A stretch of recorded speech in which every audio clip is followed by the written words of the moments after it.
Well, 3D technology is supposed to be a big part of this summer's box office. Last year, 3D films took in $2.2 billion at the box office, 21% of total box office receipts. This year, that figure is expected to grow, but can this trend continue? And who are the biggest players? Joining us now from Los Angeles to answer these questions is Sony Pictures Technologies President Chris Cookson. Chris, welcome to Bloomberg West. So first of all, this summer, Sony doesn't really have a giant blockbuster coming out. You do have Spider-Man coming out next summer, but how do you navigate a summer when you don't have a big hit like that?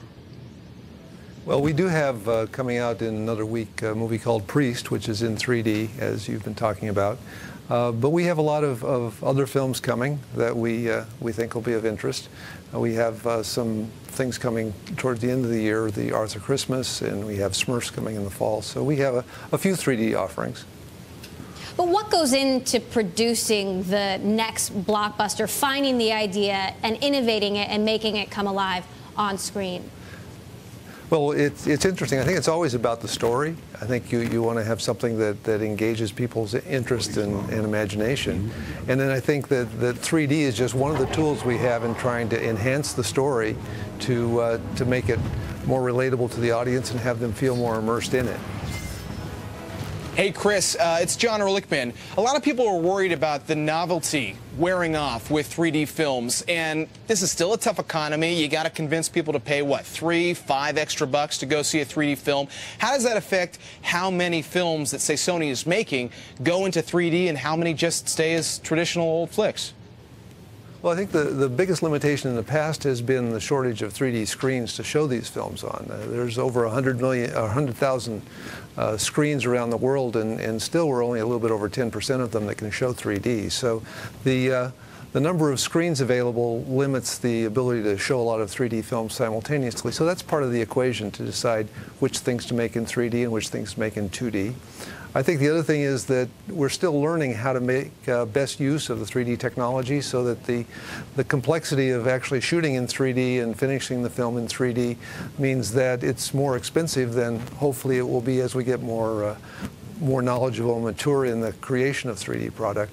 So I think there's a natural sense of limiting the number of titles that happen in short term. But I think eventually, if we look at what's happening in theaters around the world, the vast majority of film theaters that are being converted for digital projection are now using 3D.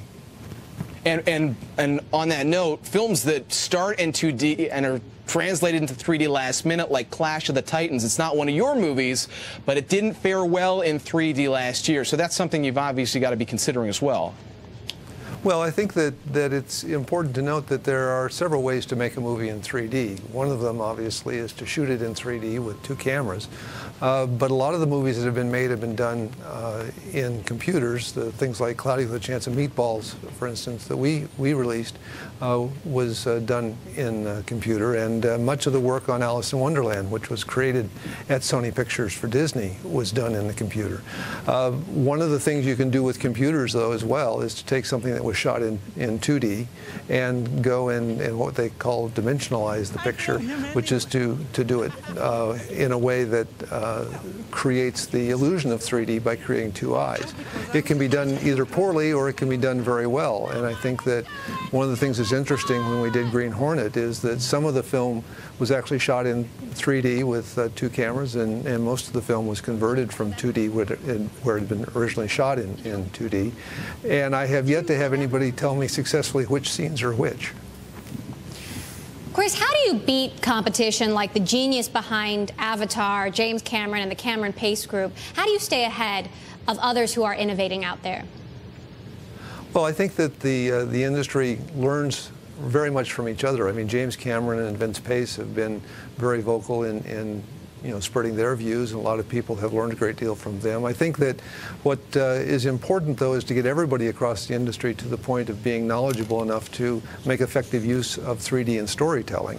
And that's one of the reasons that we at Sony have created a 3D Technology Center, where we've been providing training for cinematographers, directors, and other professionals who are engaged in making 3D films to try and give them the tools to go out and create experiences the audiences are going to enjoy.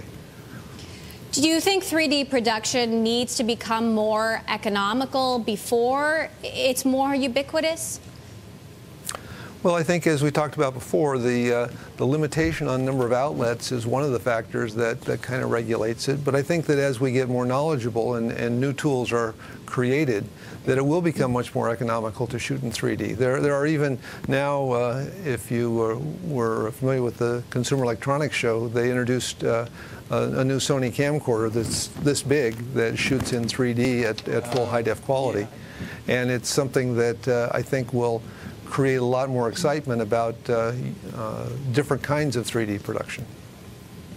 Chris Cookson of Sony Pictures Technologies. I'm sure we'll be talking a lot more about Sony as the summer lineup hits theaters. And as you said, Priest opens next weekend. Thanks so much for joining us here on Bloomberg West.